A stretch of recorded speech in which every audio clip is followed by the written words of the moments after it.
함께 합심하여 인사하겠습니다. 옆 사람과 인사하겠습니다. 참 잘 오셨습니다. 많이 모여서 예배를 드리면 좋겠지만, 그러나 이 방역 단계가 강화된 2.5단계라 한 2월 3일까지는 이렇게 드려야 하는 걸로 우선 보도가 났고요. 만약에 조금 더 지속된다. 오늘 3단계를 올릴지 말지를 오늘 결정한다고 그러더라고요. 그래서 아무래도 1월 첫 주도 비대면 예배를 드리고 그 다음도 아마 어떻게 될지 아마 상황을 지켜봐야 할 것 같습니다. 상황은 이렇게 되더라도 시간은 흘러서 12월 마지막 주일이 되었습니다. 올해 참 많은 일이 있었죠. 한 해를 돌아보며 그런 제목인데요. 저기 뉴스 중에서 뉴스의 도매상이라고 불리는 언론사가 있습니다. 다른 데는 이제 소매상이고 뉴스의 도매상이에요. 그게 연합뉴스라 그러는데, 연합뉴스는 거기서 다 뉴스를 다 받았어요. 그래서 이제 국고에서 약 300억 정도 지원해 주고 운영하는 언론사가 연합뉴스입니다. 근데 연합뉴스에서 올 한 해 10가지의 뉴스를 선별을 했어요. 그 중에 하나가 이 코로나19가 유행한 것. 굉장히 큰일이죠. 코로나19 유행한 거. 그리고 또 두 번째는 민주당이 압승했다. 그거. 그리고 세 번째는 검찰 개혁을 둘러싼 이 갈등. 그게 세 번째고, 네 번째는 서울시장 극단적인 선택과 부산시장 이렇게 공직에서 내려가고, 그리고 미투 파문, 그리고 다섯 번째가 집값입니다. 집값. 잡힌다 해도 잡지 못하는 집값. 여섯 번째가 북한과의 관계 속에서 연락사무소 폭파시킨 것. 그리고 공무원 피살되고, 그리고 남북관계가 파해되고, 그거. 일곱 번째는 N번방 사건. N번방 사건 아시죠? 그래서 그게 일곱 번째. 여덟 번째는 이제 방탄소년단 기생충. 그것이 팝과 영화에 대해서 다시 역사를 다시 썼죠. 굉장한 일입니다, 그거. 그리고 아홉 번째가 이건희 회장 별세한 거. 열 번째는 우리가 함께 느꼈던 건데, 초강력 태풍이 몰고 온 유례 없는 물폭탄. 올해 비 엄청 왔습니다. 세상에 뭐 그렇게 비가 많이 온 적도 없을 거예요. 엄청나게 왔어요. 막. 그래서 막 곰팡이 막 쓰고 막 그랬지 않습니까? 이제 겨울 되니까 까먹으셨습니까? 그런 일이 있었어요, 여름에. 엄청나게 내려갖고 세상에 곰팡이가 말도 하지 못할 정도로 많이 있었죠. 지금은 많은 사람들이 애쓰고 힘써서 백신이 나와서 다 접종하는 단계에 있죠. 비록 좀 부작용은 좀 있어도 영국이 맞고 있고 미국이 맞고 있고, 우리나라는 맞는 거 지켜봐서 좋은 거 맞으면 되는 거죠. 무턱대고 맞을 필요는 없습니다. 그런데 각 제약회사마다 우리나라에서 우리나라의 백신을 팔려고 그렇게 많이 로비를 한대요. 왜냐면 우리나라가 방역에 왜냐면 탑클래스이기 때문에, 대한민국이 선택한 제약회사다라고 하면은 그 메리트가 있기 때문에 많은 제약회사에서 한국에 그 약을 팔라고 그렇게 로비를 한다는 이야기를 들었습니다. 이 모든 것이 다 우리 국민들이 힘을 합쳐서 방역을 잘 했기 때문에 이뤄낸 사건이죠. 우리나라처럼 방역을 잘하는 데도 없습니다. 지금 우리가 1000명 나오는데 지금 이 난리를 피잖아요. 미국 정도 됐으면 아마 큰일 났을 겁니다. 하루에 몇천 명이 아니라 몇만 명씩 나오는데, 그러함에도 불구하고 우리나라는 방역에 힘써서 약 1000명 정도가 나오고 있죠. 아마 이것도 곧 잡혀지지 않을까 그런 생각을 하고 있습니다. 어떻게 보면 전 세계가 위기예요. 한 해를 돌아보며 위기의 순간순간마다 우리 그리스도인들은 어떠한 믿음을 잡고 어떠한 삶을 살아야 할 것인가? 오늘 민수기 16장을 통하여서 위기 순간에 우리는 어떻게 살 것인가 함께 은혜를 나누길 원합니다. 첫 번째는요, 위기 순간 가운데는 하나님을 바라봐야 합니다. 위기는 누구나 다 올 수 있는 것이죠. 누구나 다 올 수 있는데 그 위기 순간에 어떻게 하느냐에 따라서 그 사람의 그 다음 인생길이 달라지는 것입니다. 바울 사도가 하나님의 부르심을 입어서 이방인의 사도로 부름받아서 전도 여행을 가게 됩니다. 1차, 2차, 3차 전도 여행을 다 마치면서 예루살렘으로 돌아올 때가 되었습니다. 예루살렘에 돌아와야 하는 이유는 예루살렘 교회가 있거든요. 그 당시에 예루살렘 교회에 사도들이 있었고 그리고 많은 제자들이 있었기 때문에 선교에 대한 보고도 해야 되고 해서 꼭 예루살렘으로 돌아와야 합니다. 그런데 성령께서 예루살렘에 돌아가면 바울이 결박당한다는 거예요. 그러니까 사람들이 말리는 거예요. 돌아가지 말라고, 제발 돌아가지 말라고. 뭐하러 거기 돌아가서 결박당하고 그렇게 환난을 당하느냐. 그때 참 바울이 유명한 고백을 합니다. 내가 예루살렘에 올라가서 결박 당할 것뿐만 아니라 죽을 것도 각오하였다. 그런 고백을 하죠. 아니나 다를까 결박 당합니다. 재판을 또 받죠. 근데 바울은 로마에 가서 황제에게 자기의 사건에 대해서 항소하고자 얘기합니다. 그래서 백부장 율리오가 인도하는 그런 그 배를 타고 가게 되었습니다. 바울뿐만 아니라 죄수 약 270여 명 되는 그런 죄수들과 함께 갑니다. 근데 바울이 보니까 겨울이에요. 바람 심하게 불기 때문에 안 된다. 이거 가면은 이게 화물뿐만 아니라 사람의 생명에도 큰 손상이 있겠다. 가면 안 된다. 라고 얘기를 하니까 백부장이 선자와 선주를 물어보니까 그들은 가는 게 좋잖아요. 갔다 와야 돈도 벌고 갔다 와야 돈. 그렇기 때문에 선장과 선주의 말을 바울의 말보다 더 믿는 거예요. 그들은 전문가였으니까요. 순풍이 붑니다. 야, 맞다. 그렇지. 근데 조금 가다 보니까는 섬 가운데로부터 바람이 오는데 유라굴라라고 하는 광풍이 일어나는 거예요. 난리가 났습니다. 뱃사람들이 자기의 그 능력과 그 지혜를, 경험을 가지고 어떻게든 다 해보려고 막 노력을 해요. 그러나 그 상황은 나아지지 않습니다. 심지어 배를 가볍게 하기 위해서 배에 있는 물건을 다 버립니다. 그래도 소용이 없습니다. 이럴 때에 구원의 여망이 없고 소망이 없을 때에 시리에 빠졌습니다. 며칠을 가도록 바람이 그치질 않는 거예요.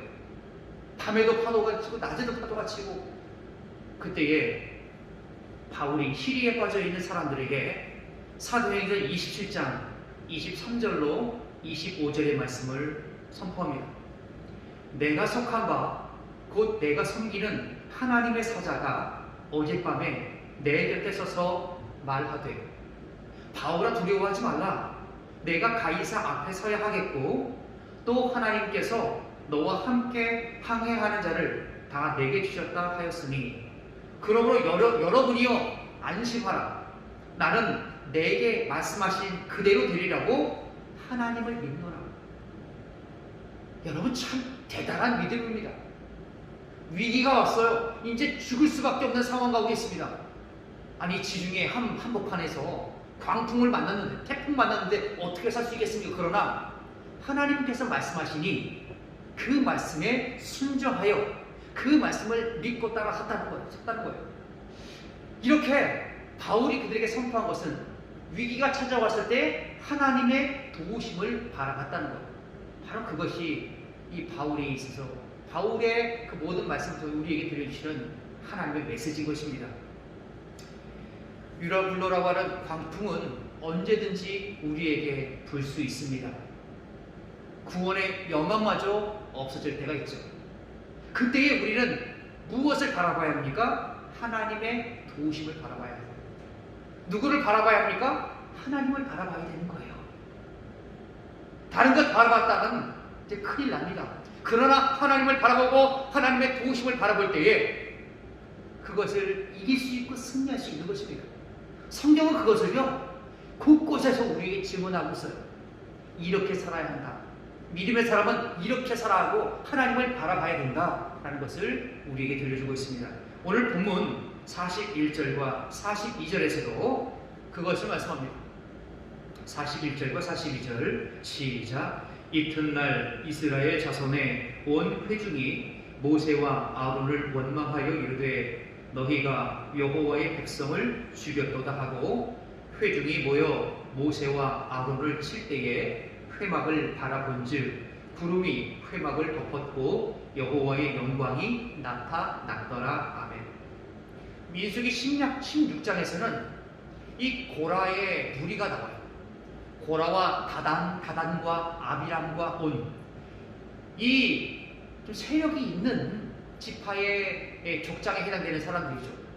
지휘관 정도 돼요. 근데 그 사람들이 그 족장 250여 명과 함께 모세와 아론을 대항하는 겁니다. 아니 하나님께서 너희들에게만 얘기했느냐? 우리에게도 얘기했다. 왜 너희만 그런 그 제사장의 직분을 감당하고 왜 그렇게 그런 일을 행하느냐? 우리에게도 하도록 해라.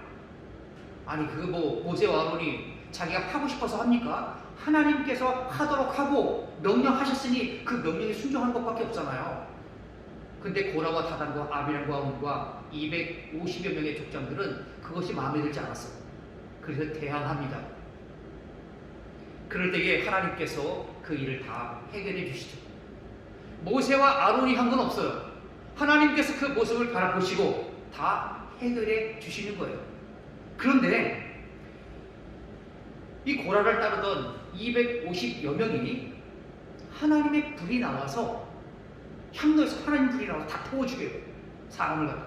그러니까 사람들이 250여 명이 다 타죽고 고라의 모든 가족들은 땅이 갈라져서 다 땅속으로 다 들어가고 이런 끔찍한 사건을 보니까 누구를 원망하냐고? 모세와 아론을 원망하는 거예요. 너희가 그래갖고 저 사람 죽였다. 250여 명과 고라와 그 무리들, 그 사람들과 연관 맺던 사람들 있잖아요. 그래도 가족이 있을 거 아니겠습니까? 난리가 난 거예요. 위기가 찾아왔습니다. 어떻게 해야 될지. 그때에 42절에 보니까 회중이 모여 모세와 아론을 칠 때에 이거 돌로 친다라고 하는 것은 아니고요. 오늘 보면 급하게 밀어붙이고 뭐 조금 있어 어떻게 하려고 하는 그런 위급한 상황을 얘기합니다. 그 위급한 상황 가운데 그들이 무엇을 바라봤습니까? 회막을 바라본 중. 급하고 위급한 상황 가운데 하나님의 임재의 상징, 그 법궤가 안치되어 있는 회막을 바라본 거예요. 그때 어떤 사건이 벌어집니까? 여호와의 영광이 나타나는 거예요. 조금 있으면 그들이 자기들에게 돌을 막 던질 것 같은 그런 상황에 놓였었죠. 참 모세와 아론은 광야의 모든 그 광야 하는 그 광야의 그때마다 이스라엘 백성은 어쩜 그렇게 모세와 아론을 죽이려고 했는지. 정탐꾼 돌아와서 보고 받을 때도 사람들이 울며 떼쓰며 모세와 아론을 죽이려 했고, 지금도 마찬가지입니다. 모세와 아론이 아무런 행위 없어요. 고라와 그 무리들이 모세와 아론에게 대항한 것이죠. 하나님의 벌을 받아서 죽었을 뿐인데 결국에 가서는 모세와 아론이 그러한 억울함을 당하게 됩니다. 그 당시에 하나님의 회막을 바라봤을 때에 하나님이 임재하셨습니다. 위기 가운데 우리가 바라봐야 할 분은 어디 여호와 하나님밖에 없어요.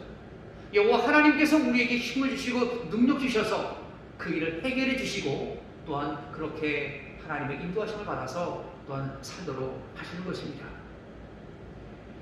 하나님께서는 여러 상황 가운데 개입해 주시는 분이시고요, 문제를 해결해 주시는 분이십니다. 앞이 캄캄할 때 하나님을 바라보며 기도하는 귀한 삶이 우리 안에 있기를 간절히 바랍니다. 두 번째, 위급한 일을 만날 때에 하나님께 엎드려야 합니다. 하나님의 은혜로 이스라엘 백성들은 여리고에 도착했습니다. 하나님의 인도하심을 따라서 그냥 돌기만 했죠. 그냥 돌아라, 아무 소리를 내면 안 되더라고요. 이 조용히 여리고를 돕니다. 외치라 할 때 외쳤습니다. 그런 일이 어떠한 사건이 벌어졌습니까? 여리고 성이, 그 견고한 성이 무너져 버리는 거예요. 그래서 하나님께서 여호수아에게 말해서 그 여리고에 있는 모든 것을 다 손대지 말고 다 하나님께 드려라. 왜요? 첫 것이니까 그래요. 가나안 땅에 들어가서 첫 것이니까 하나님께 다 드리는 거예요. 이겼습니다. 다음에 아이로 넘어갔죠. 근데 여리고에서 여호수아가 정탐꾼을 보내죠. 가서 한번 정탐해보고 나에게 보고해라. 정탐하고 돌아옵니다. 정탐꾼의 말이 이거예요. 저 성은 작습니다. 그러니까 많은 사람을 보내 수고롭게 하지 마시고 약 2,000명에서 3,000명 정도 보내면 될 것 같습니다. 여호수아가 결정해야 되는 거예요. 여호수아가 3,000명 정도 보냅니다. 어떻게 됩니까? 전쟁하러 갔어요. 전쟁했는데 졌어요. 36명이 죽고 사람들이 막 도망쳐 오는 거예요. 군사들이. 백성들의 사기는 땅에 부러졌고 백성의 마음은 물같이 녹아졌다. 성경은 그렇게 기록합니다. 그때에 여호수아가요 엎드립니다. 여호수아 7장 6절을 보니까 여호수아가 옷을 찢고 이스라엘 장로들과 함께 여호와의 교회 앞에서 땅에 엎드려 머리에 티끌을 뒤집어 쓰고 저물도록 있다가 아멘. 여호수아는 어떻게 이런 일이 생길 수가 있는가? 우리 여리고는 그렇게 잘 이겼는데 저 조그만 저 아이성을 왜 우리가 무찌르지 못했던가? 그에게 어떠한 생각이 들까요? 그건 저희 추측입니다만 정탐꾼의 말을 신뢰한 거예요. 정탐꾼이 그렇게 갔다 와서 보고하더라도 여호수아는 하나님께 한번 기도해야겠었습니다. 하나님 어떻게 해야 할까요? 정탐꾼의 보고는 이렇습니다. 그러나 성경 어디에도 여호수아가 하나님께 기도하였더라, 물었더라 라고 하는 것은 없어요. 그냥 정탐꾼의 말만 믿고 3,000명을 보냈을 뿐이에요. 결국 어떻게 됐습니까? 졌어요. 옷을 찢고 회개하는 거죠. 이스라엘 장로들과 함께 여호와 교회 앞에서 땅에 엎드려 머리에 티끌을 쓰고 뒤집어 쓰고 저물도록 있었습니다. 통회하고 자복하고 자기의 모든 잘못을 하나님 앞에 회개하는 장면이 바로 7장 6절입니다. 위기 상황 가운데 엎드렸습니다. 엎드려서 하나님의 도우심을 구한 것이죠. 하나님께서 말씀하지 않습니까? 온전히 바쳐진 것 중에 훔쳐갔다. 하나님께 온전히 바쳐진 것 중에서 하나님의 것을 훔쳐갔다라고 하는 거예요. 나중에 아간이라고 하는 사람이 그것을 훔쳐간 사건이 나타나고 아간을 처벌한 다음에 아이성을 점령하게 됩니다. 오늘 본문에 위급한 일을 당하자 모세와 아론도 엎드립니다. 43절로 45절입니다. 함께 공독합니다. 시작. 모세와 아론이 회막 앞에 이름에 여호와께서 모세에게 말씀하여 이르시되 너희는 이 회중에게서 떠나라. 내가 순식간에 그들을 멸하려 하노라 하시매 그 두 사람이 엎드리니라. 아멘. 모세와 아론은 하나님의 회막 앞에 나타난 하나님의 영광을 보았습니다. 그리고 회막으로 갔죠. 하나님의 영광이 나타나니 사람들이 모세와 아론을 못 건드리는 거예요. 갔습니다. 그때에 여호와 하나님께서 말씀하시죠. 이 회중에게서 떠나라. 뭐예요? 내가 순식간에 이 회중을 그들 멸하려 하노라. 여러분, 우리가 모세와 아론이라고 생각하면 어떠하겠습니까? 조금 전까지 자기를 막 그냥 어떻게 해야 하려고 그렇게 막 그냥 씩씩거리면서 막 달려들어서 막 그렇게 하려고 했던 사람이에요. 자기가 죽인 건 아니잖아요. 그렇죠? 250명을 모세와 아론이 불태워 죽였습니까? 아니 고라와 그 자손들을 땅이 갈라져서 그 땅속으로 들어가게 했습니까? 아니잖아요. 그러함에도 불구하고 그들은 애매하게 모세와 아론을 겁박하고 그랬어요. 그런 마음이 들었을 때 정말 우리 입장에서 보면 하나님께서 야 빨리 가, 내가 그들을 다 죽일 거야. 그럴 때 우리는 어쩌면 가만히 있을 수 있어요. 가만히 있으면 하나님께서 그들을 싹 멸하시고 저 눈의 가시들 없어졌네, 그럴 수 있지 않습니까?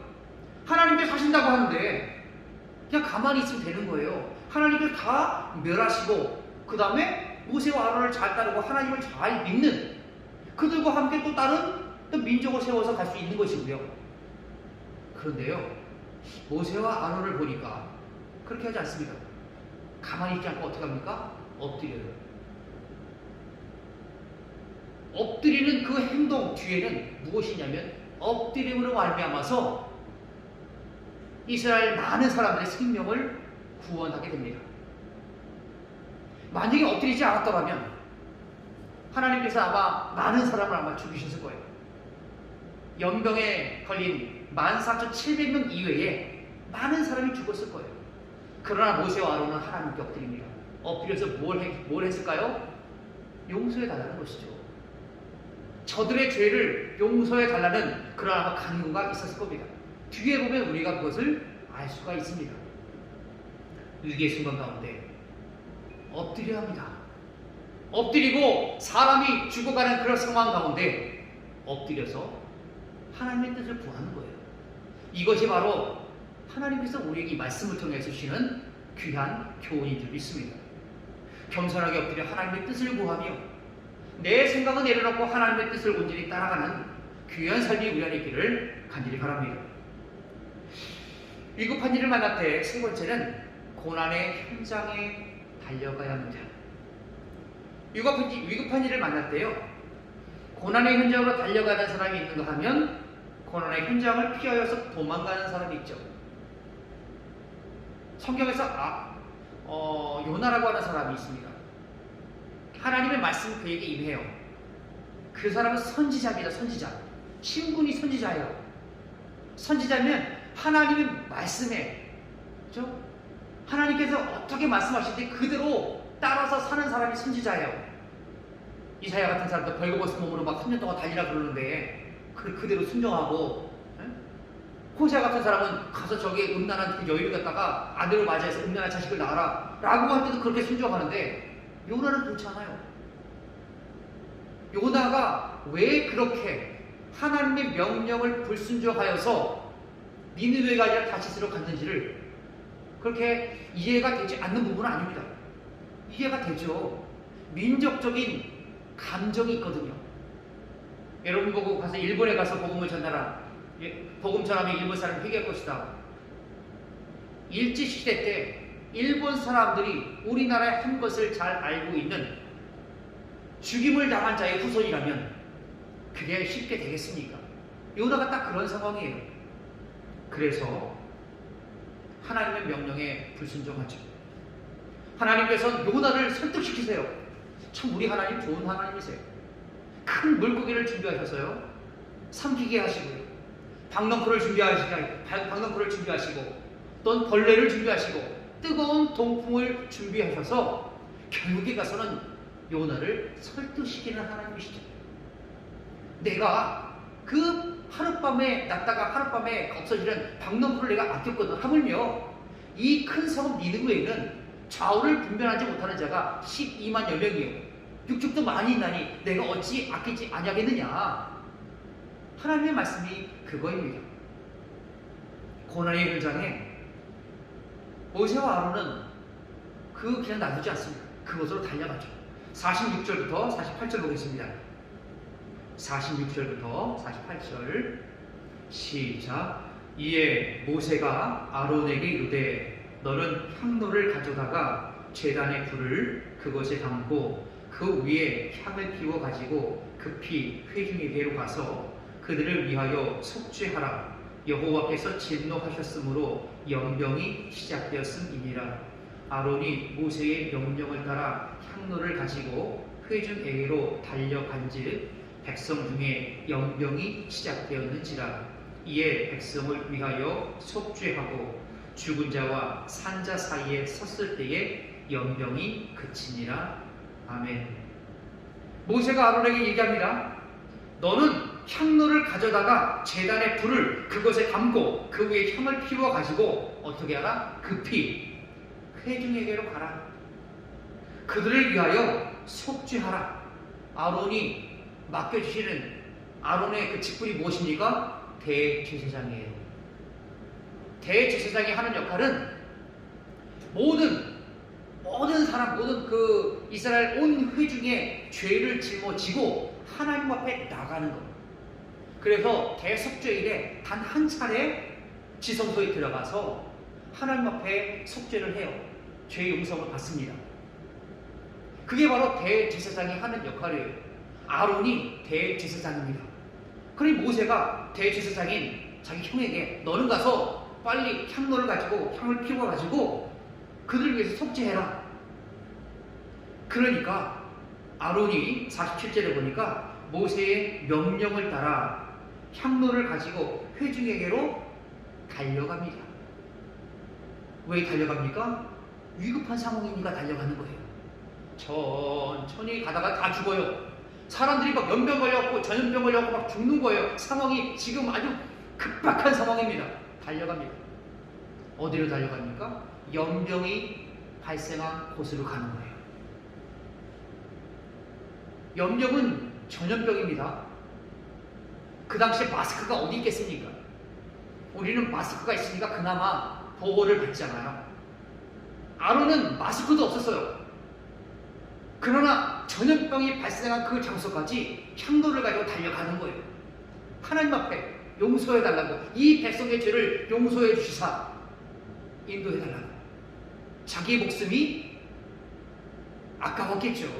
아까워도 고난의 현장으로 달려가는 거예요. 대제사장이고 하나님의 직분을 맡았기 때문에 그래요. 고난의 현장에 달려가는 것 참 어려운 일입니다. 자기가 잘못하면 전염병에 걸려서 죽을 수 있잖아요. 지금 아론이 죽은 자와 산 자 사이에 섰을 때에 연병이 그쳤습니다. 이 대제사장인 아론은 예수님을 예표합니다. 예수님께서 우리 모든 인류의 죄를 짊어지시고 그렇게 속죄하신 그 모습, 죽음의 자리까지 가시는 그 모습이 바로 아론의 그 모습이죠. 고난의 현장에 달려가는 것, 그러나 우리 위급한 상황 가운데 함께 해야 합니다. 위급한 상황 가운데 남몰라라 하고 그냥 모른 체 하지, 그럴 수 있습니다. 그러나 오늘 말씀을 통해서 우리에게 들려주신 것은 고난의 현장에 참여하라 라고 하는 것이죠. 전 세계적으로 가장 큰 위기가 당면한 것은 코로나19입니다. 근데 코로나19와 싸우는 사람들은 의료진이 최전방에서 싸우고 있거든요. 그 중에 환자들과 가장 많은 시간을 보내는 사람들은 간호사예요. 의사는 진료만 하고 갑니다. 그러면 누가, 그 다음에 다 간호사가 다 뒤지작까지 다 하는 거예요. 그래서 병상이 많아졌는데 간호사가 부족하다라고 하는 말이 있습니다. 그런데 이 프랑스의 대표적인 통신사인 AFP라고 하는 통신사가 있는데요. 거기 포토 저널리스트가 사진을 한 장 찍었습니다. 그 사진은 대구 계명대 대구 동산병원에 있는 간호사들이에요. 저것이 올 3월 정도에 찍힌 사진인데요. 여러분 사진을 자세히 보시면 어떻습니까? 저 간호사들의 얼굴에 마스크 위에 무엇이 있습니까? 반창고가 붙어 있어요. 이마에 반창고가 붙어 있고 콧등에 반창고가 붙어 있습니다. 아니 저 간호사들이 왜 이마와 콧등에 왜 저렇게 반창고를 붙이고 있을까? 그런 생각이 드실 수 있습니다. 그런데요, 이 간호사들이 그 얼굴에 그 보호구를 장시간 동안 착용하다 보면 쓸려요.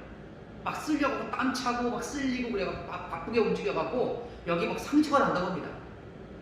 계속 쓸리니까 쓰라리고 하니까 콧등과 이마에 반창고를 붙이고 그렇게 치료하는 거예요.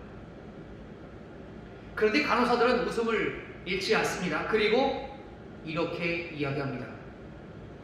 다음 사진을 보여주시면 우리는 이겨낼 겁니다. 희망을 잃지 마세요. 대한민국 파이팅. 남들의 고난을 외면할 수 있는 그런 것이 바로 우리 현대인데, 그 중에서 그 사람의 생명을 살리기 위해서 저렇게 이마에 콧등에 반짝거를 붙여가면서 고난의 현장에서 수고하는 분들이 계시죠. 우리 성도들은 과연 어떻게 그러면 살아가야 하는가? 위기의 순간 가운데 고난의 현장에 함께 해야 합니다. 우리 성도들을 위해서 기도해 주시고, 우리 성도들을 위해서 한번 돌아보시고, 그러한 마음이 우리 안에 있기를 간절히 바랍니다. 위기가 찾아왔고 연말이 되었지만, 그러나 연말에 즐기기보다는 그러한 마음이 더 앞섭니다. 이렇게 힘든 상황 가운데, 위기 가운데 우리가 바라봐야 할 분은 오직 여호와 하나님밖에 없어요. 다른 것 바라보는 것 전혀 여호와 하나님의 인도하심, 여호와 하나님을 바라보는 마음이 우리 안에 있기를 간절히 바랍니다. 또한 두 번째는 바로 하나님께서 우리에게 주신 그대로 그 상황 가운데 하나님과 엎드려서 하나님의 도우심을 구하는 거죠. 엎드려 하나님의 뜻을 간절히 구할 때에 하나님께서 우리의 모든 삶을 인도해 주십니다. 고난의 현장에 우리 함께 동참하고 힘들어하는 자들을 위해서 기도하고, 우리가 먼저 주님 주시는 은혜를 먼저 받았으니 또한 다른 사람에게 흘려 보내주는 귀한 삶이 우리 안에 있기를 간절히 바랍니다. 다 함께 기도하겠습니다.